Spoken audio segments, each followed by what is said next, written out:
Hello everybody, today we're gonna talk about some pulsing Xenias facts. The exact reason why pulsing Xenias move is unknown, but there are some rumors in the scientific community, so we're going to talk about them. The most common explanation is that the gentle movement of the polyps creates water movement into the colony, so that helps them with waste removal and also some aeration. So the fact number one is that they are very fast growing and they outcompete with other corals. For example, if you have them really close to a zoantid colony, they are very likely to outgrow and get all the nutrients and light from away from the other corals. So in this case, you're gonna have to prune the Xenia. You have to cut the stems and then you can just dispose them. Sometimes it is also good because you can just put it, let's say, in a rock that you don't have anything. If your water parameters are okay, then the pulsing Xenia is gonna grow really fast. So then you're gonna have this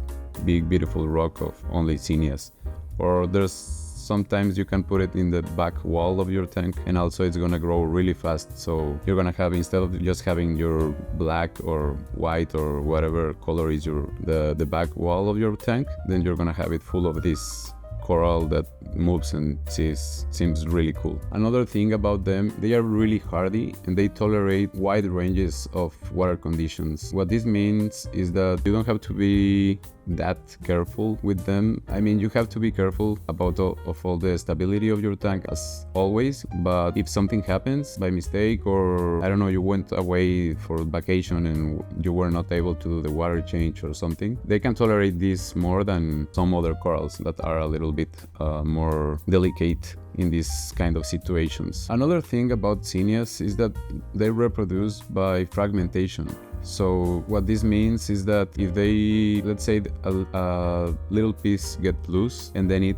ends up in a rock, it's gonna grow there. Even if it's little, so little that you cannot see, it's gonna end up growing and forming a new colony in that specific rock. So this can be good if you don't mind about it being in all your tank.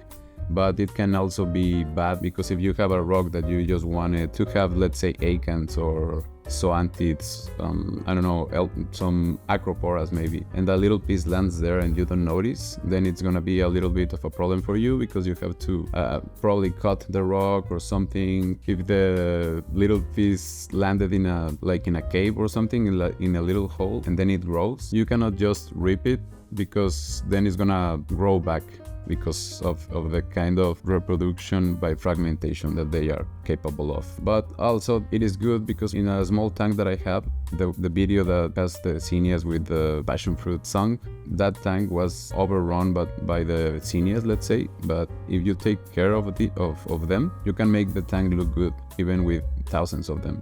That's something that I find good about them, that they are fast growing, they reproduce a lot, and also they are not picky about the parameters in the water. Another thing is that the pulse rate varies depending on the temperature, flow, and the light of your aquarium. You can just try different temperatures or flow or lighting for them in your aquarium, and then you just choose the one that you like the most. What I've noticed is that in slow flow they will pulsate more, but if you have them in fast flow, they are not gonna pulsate at all. If you give a lot of light, they're gonna grow like crazy. If you give few light, they're gonna still grow, but not that much.